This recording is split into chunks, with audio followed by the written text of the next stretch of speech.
Nah jamaah, kita akan berbicara tentang hari Arafah. Subhanallah ya. Hari Arafah ini hari yang paling banyak Allah menvonis bebas hamba-hambanya dari neraka. Kemarin di bulan Ramadan, Nabi SAW mengingatkan, di setiap malam itu ada pembebasan vonis dari api neraka. Setiap malam. Fi kulli lail.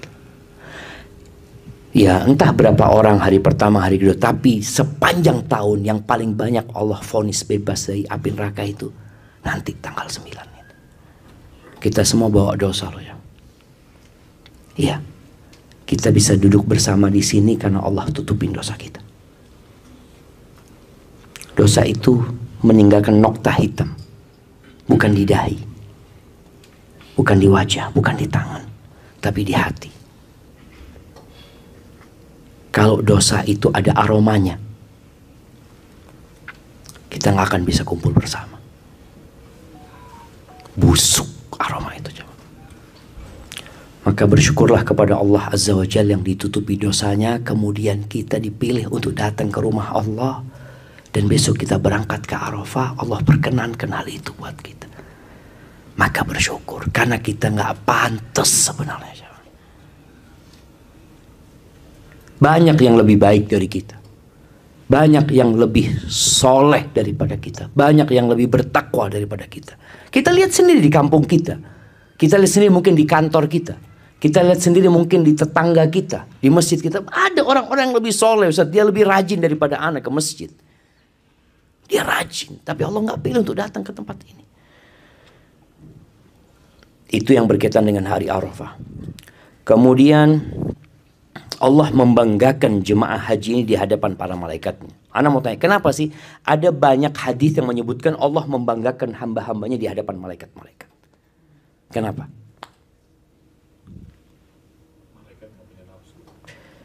Malaikat nggak punya nafsu. Nah, iya, tapi kenapa Allah membanggakan di hadapan malaikat-malaikat ini loh, hamba-hambaku nih? Karena kita punya nafsu. Beda kita sama malaikat. Taib, itu jawaban. Yang kedua, jangan menjawab panggilan Allah. Ibu-ibu, kenapa Allah membanggakan gitu? Artinya kadang-kadang kan orang tua bangga sama anaknya. Ini anakku nih, ini anakku hafal Quran nih. Masya Allah nih anakku yang ini nih. Ini juara 1 nih. Kita kan kadang-kadang membanggakan anak kita gitu kan. Di depan orang. Yang pertanyaannya kenapa Allah membanggakan nih hamba-hambanya di hadapan malaikat-malaikatnya? Apa alasannya?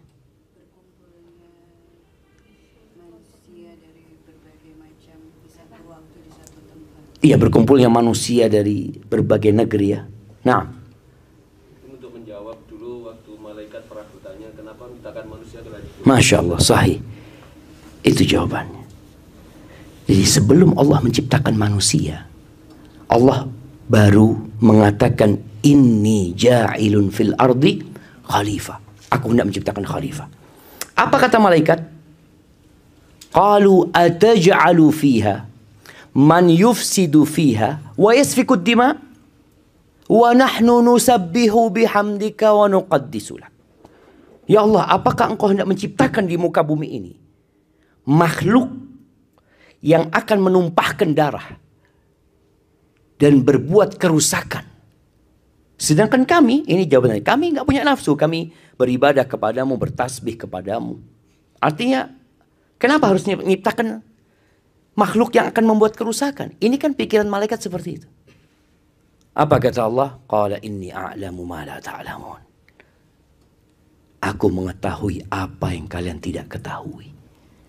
Disinilah dalam kondisi-kondisi hamba-hamba Allah taat, Allah banggakan kepada malaikat-malaikatnya. Undur ila ibn. Kau lihat tuh hamba-hambaku tuh. Tuh, yang kau dulu ngomong makhluk yang akan membuat kerusakan. Iya, ada yang membuat kerusakan, tapi nggak semuanya gitu. Ini ada yang soleh-soleh seperti ini. Itu hari Arafah, hari di mana Allah membanggakan kita di hadapan malaikat-malaikatnya. Kemudian disebutkan Allah itu turun ke langit dunia mendekat kepada para jemaah haji jemaah. Rasulullah SAW mengatakan dalam hadis yang diriwayatkan Imam Muslim, ya, ma min yaumin akthar min an yu'tiqallah fi 'abdan minan nar min yaumi Arafah. Nggak ada hari-hari yang Allah memberikan vonis bebas kepada hamba-hambanya yang lebih banyak vonis itu diberikan bebas dari neraka daripada hari Arafah. Artinya harapan kita datang ke sana termasuk fulan bebas dari neraka. Itu harapan kita jemaah. Kemudian wa innahu la yadnu thumma yubahi bihimul malaika fayaqul ma arada haula. Allah bagaimana membanggakan hamba-hambanya di hadapan malaikat-malaikat dengan mengatakan, mereka mau apa itu? Engkau lihat, mereka mau apa itu? Untuk membanggakan hamba-hambanya. Maka tolong tunjukkan yang terbaik di hadapan Allah Azza wa Jalla. Kemudian, ya kalau kita lihat di antara hadis yang berkaitan dengan keutamaan hari Arafah ini, Allah mengatakan, unzuru ila ibadi syu'than ghubran. Lihat tuh kepada hamba-hambaku yang datang dengan kondisi kusut, semrawut rambutnya, kusam wajahnya. Sebagian kita wajahnya mulai gelap, merah, gara-gara kena matahari kemarin waktu tawaf. Tahu. Nah, waktu tawaf kemarin kan, Masya Allah. Dan besok kita akan berada di Mina. Jangan takut kalau bajunya kena debu. Jangan takut. Selama itu tidak najis, nggak apa-apa. Kita bukan sedang mau datang walimah. Baju bersih enggak sudah. Maka baju ihramnya sama bin Daud dikasih berapa? 2. Nggak harus pakai yang baru. Tapi mau pakai yang baru juga nggak apa-apa. Pakai sudah, berangkat ke sana.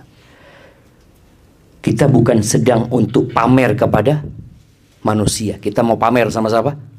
Sama Allah Azza wa Jalla. Maka Allah katakan, lihat kepada hamba-hambaku itu. Syu'than ghubran.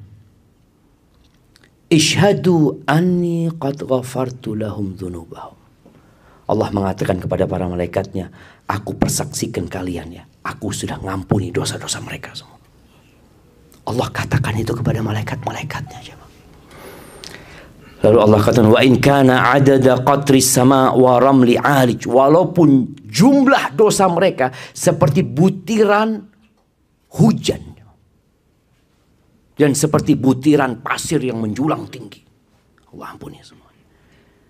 Maka tolong benar-benar kita niatkan mohon ampunan sama Allah.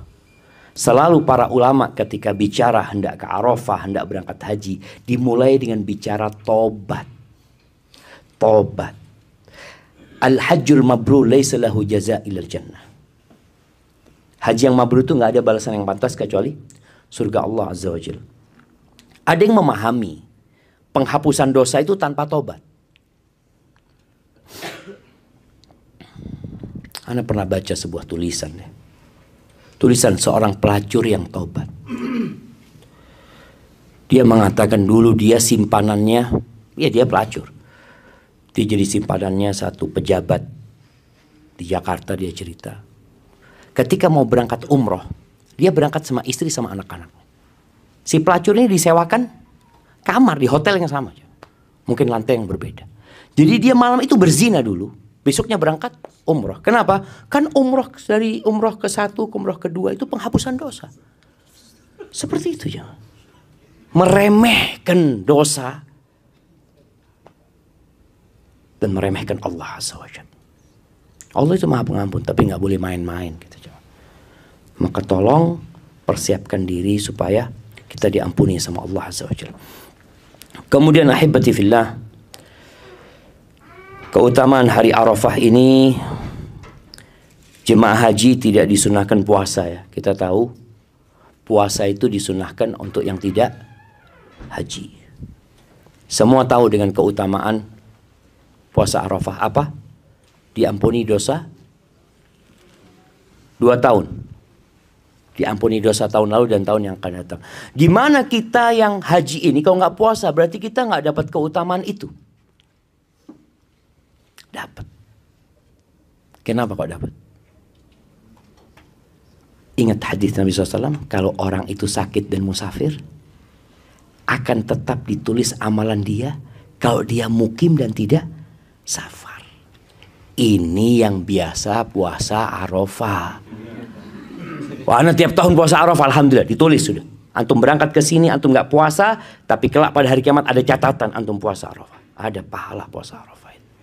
Ini baiknya Allah Azza wa Jalla. Makanya kita berusaha untuk memanfaatkan. Ketika kita sakit, ya Allah jemaah, ada orang tua yang sudah sholat harus pakai kursi. Kalau dia biasa sholat dengan berdiri, tetap ditulis dia sholat dengan berdiri pahalanya. Ini kebaikan Allah Azza wa Jalla. Maka anjurkan kepada keluarganya, sampaikan kepada mereka, nih hari tinggal berapa hari untuk memperbanyak puasa sunnah. Besok hari Ahad suruh puasa, hari Senin suruh puasa, kemudian sampai hari Selasa. Di Indonesia berbeda insya Allah lebarannya kan. Nah, kita wukufnya ikut Indonesia, ikut sini. Ya ikut sini lah. Yang di Indonesia puasa Arafahnya ikut sini apa ikut Indonesia? Nah, karena puasa tanggal 9 ya. Puasa tanggal 9. Dan subhanallah perhitungan hari itu dengan hilal. Yang hilal ini dirasakan oleh seluruh penduduk dunia. Tapi kalau Arafah, wukuf di Arafah dirasakan oleh orang sini aja. Makanya dulu sebelum ada alat komunikasi, bisa tahu nggak orang Indonesia kapan puasa Arafah di Mekah? Nggak tahu mereka kapan puasa. Baru tahu kalau pulang haji. Oh kami wukuf di Arafah pada waktu itu hari Jumat. Yo, kita hari Sabtu baru puasa Arafah kata dia. Kalau seperti itu sebenarnya enak. Puasa tanggal 8 sama tanggal 9. Bismillah. Baik, ahibati fillah.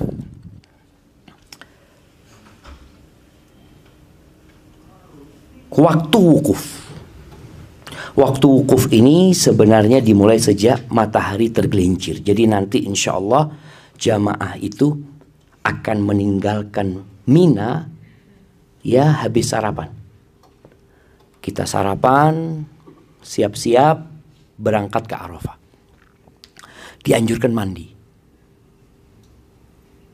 Itu dianjurkan mandi. Boleh jadi mandinya nanti di Arafah. Tapi kayaknya berat. Mungkin sih, bukan berat. Ana lihat masih memungkinkan.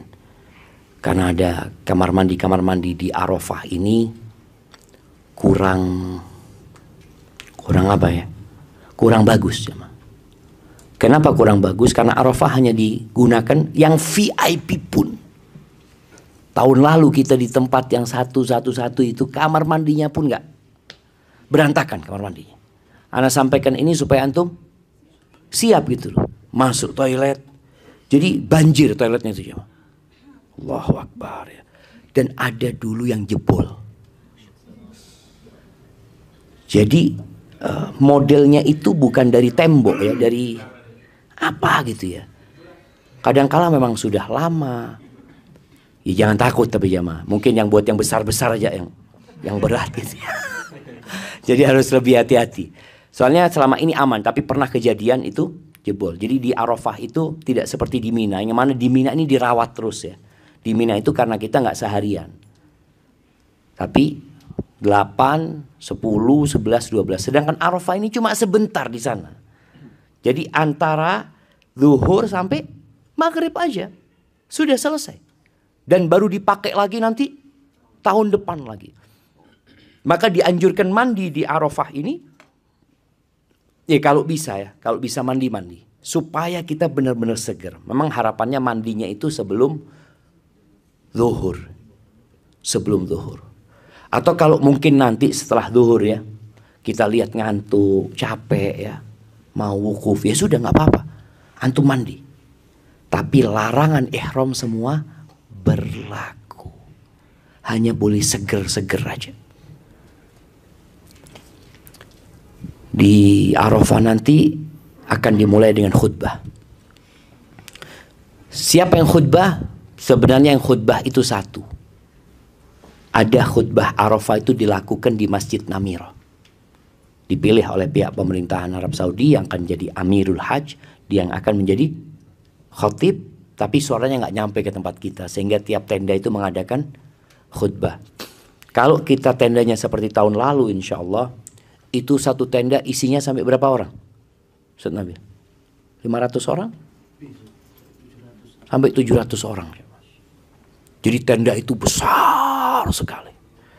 Jadi nanti siapa yang akan khutbah biasanya akan dipilih oleh mereka.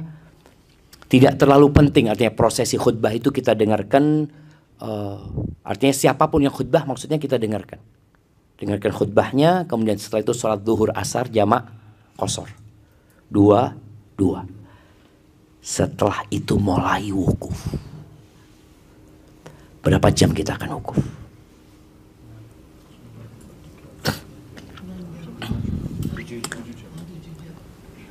Enam jam kira. Ya kalau kita mulai jam 1 ya, selesai jam 7. Ini kesempatan jamaah. Karena kalau wukufnya di musim dingin pendek waktunya. Tapi Allah jadikan wukuf kita sekarang di musim panas. Panas sekali. Kemarin kita Jumatan berapa panasnya? 41, 42. Kayak di Jakarta lah. Nggak terlalu jauh beda sama Jakarta. Tapi di depan kompor. Gitu kan. Di Jakarta tapi di depan kompor kan kayak gitu kan. Kalau emak-emak insya Allah biasa dengan panas seperti itu. Baik. Apa yang dilakukan sekarang ketika wukuf itu? Nabi SAW ketika khutbah Arafah. Ya.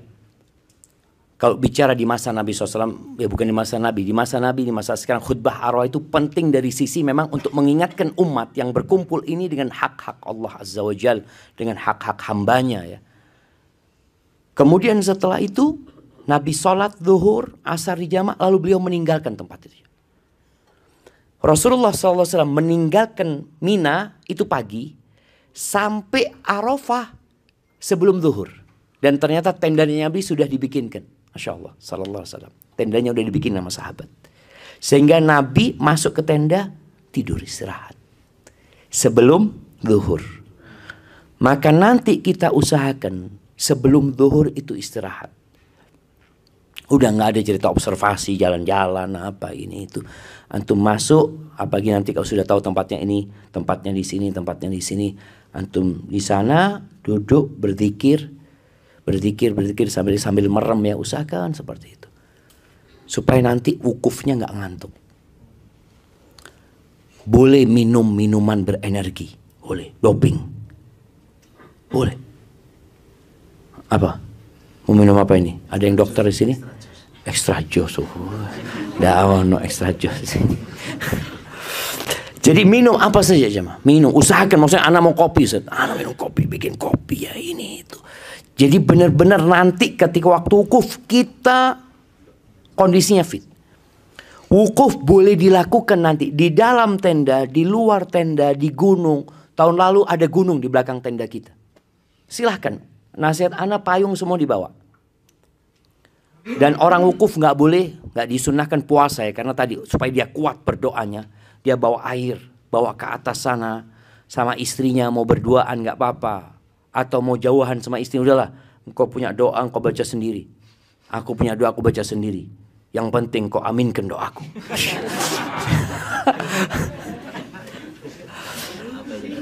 Doa apa dulu ibu-ibu? Masya Allah, Masya Allah. Nah, ada suami yang malas berdoa aja, mah. Ada suami yang malas berdoa. Istrinya berdoa, ya macam-macam. Mas, kok nggak ada? Sudah aku ya Allah, aku berdoa ya Allah, aminkan doa istriku ya Allah.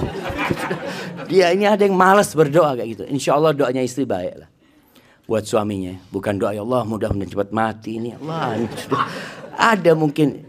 Ini sebagian bapak-bapak merasa dia dicintai sama istrinya. Padahal istrinya nunggu kapan. Maka antum harus tahu jemaah akhirnya bagaimana berusaha tadi doa. Jadi nanti setelah di tenda mungkin ada beberapa travel yang mereka akan doa berjamaah. Nabi SAW nggak memimpin doa berjamaah. Nabi ngajarin umatnya pinter. Maka anak kepingin semua antum pinter. Dari sini persiapannya. Tolong doa itu sudah dibaca. Kemarin anak kirim yang di PDF itu. Baca lagi sama artinya, baca lagi sama artinya. Baca bukan untuk menghafal, tapi memang berdoa gitu loh. Allah mengatakan ud'uni astajib lakum. Khairud doa Arafah. Sebaik-baiknya doa itu doa Arafah.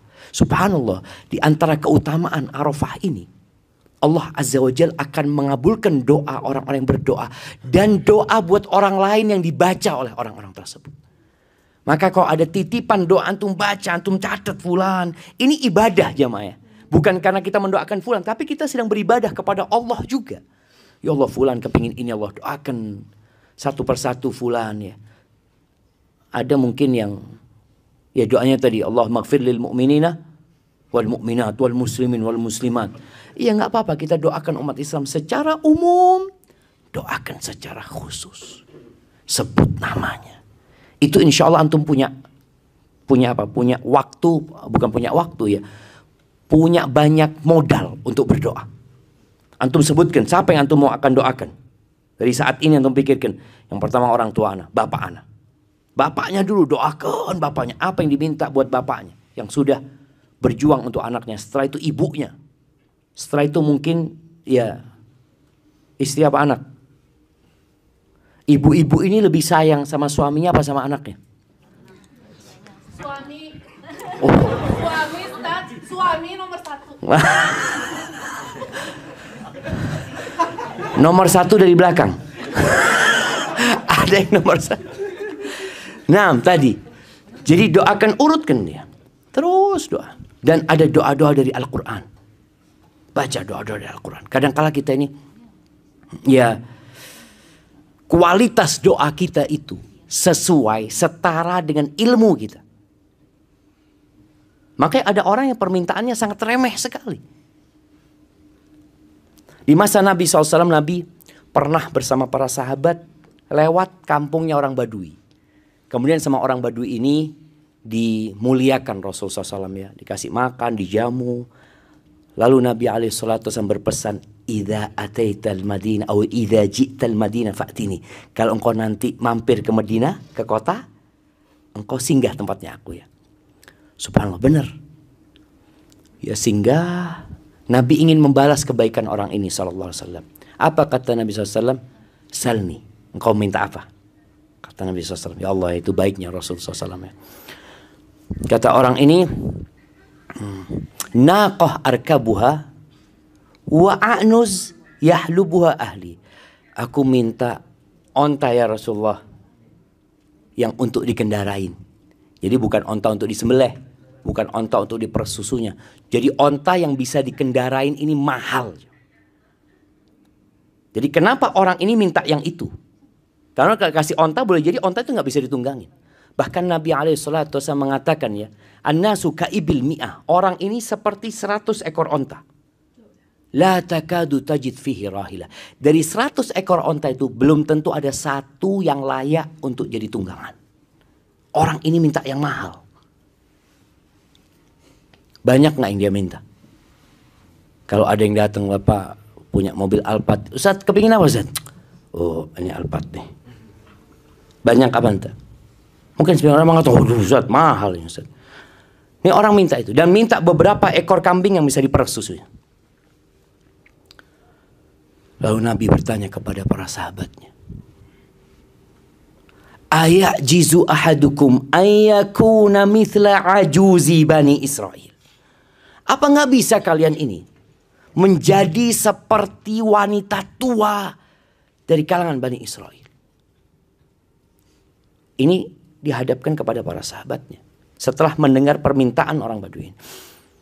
Lalu para sahabat bertanya radhiyallahu taala anhum, wa ma ajuzu Bani Israel. Apa yang terjadi dengan wanita tua dari kalangan Bani Israel itu? Nabi cerita alaihi salatu wassalam, ketika Nabi Musa hendak meninggalkan Mesir di malam hari ya, bersama Bani Israel untuk hijrah meninggalkan Mesir, tahu-tahu mereka tersesat ya. Mereka nggak tahu jalan.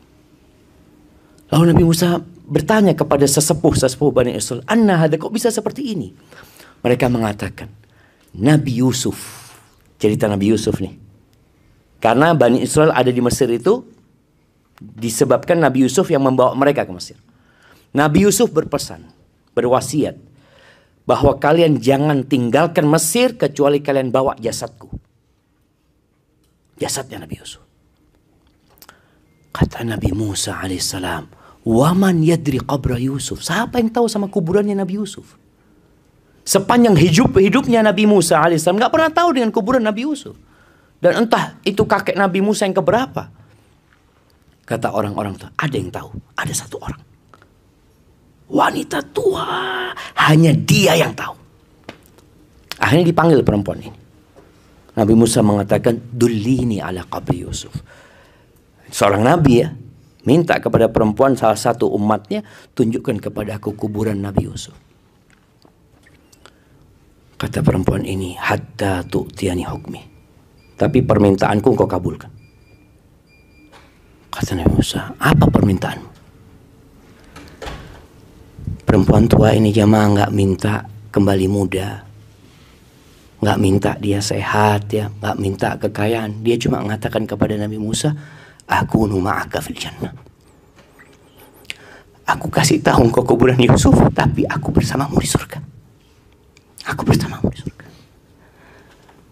Kata Nabi Musa, ini permintaannya berat ini.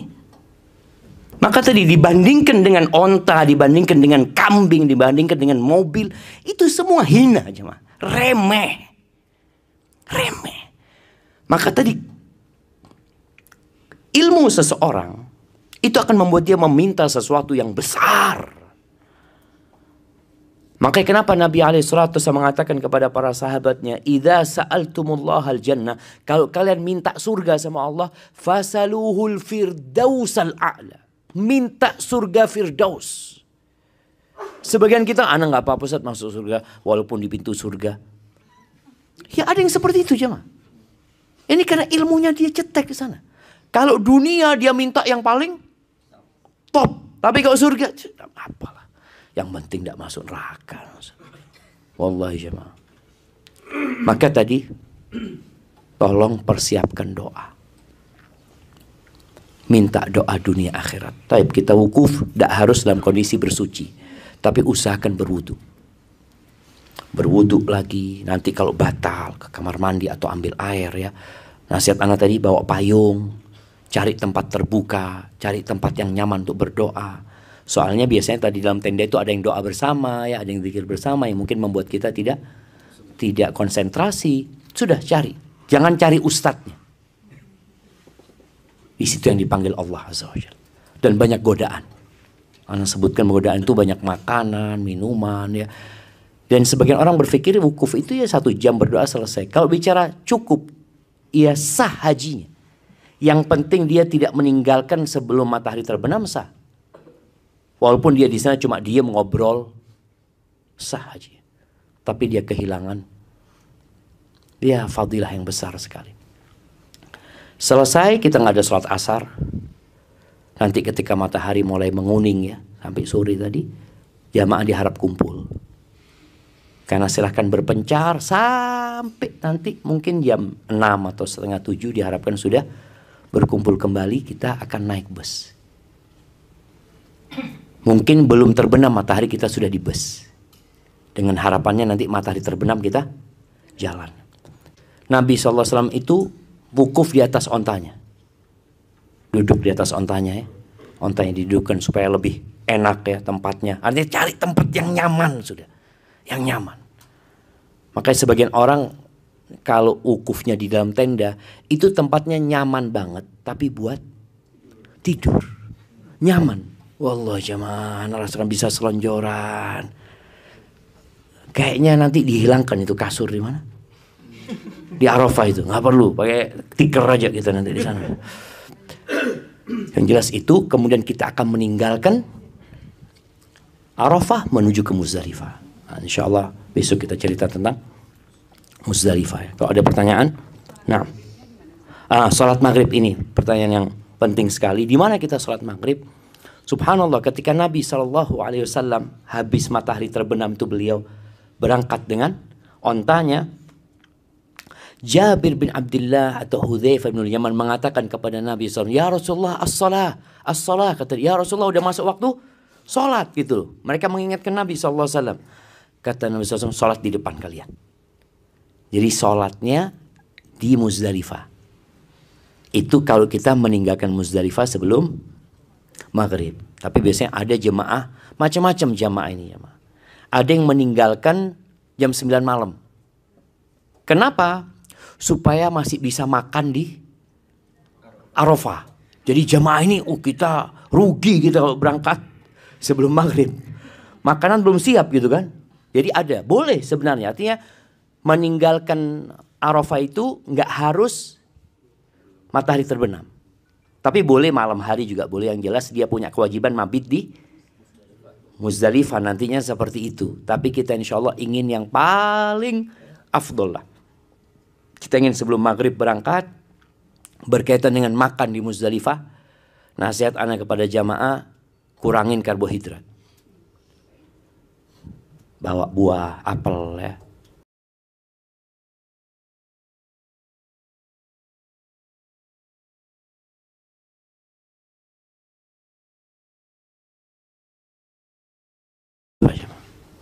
Ana pernah dapat kejadian yang tidak menyenangkan jemaah. Kita lagi antri ya, bisa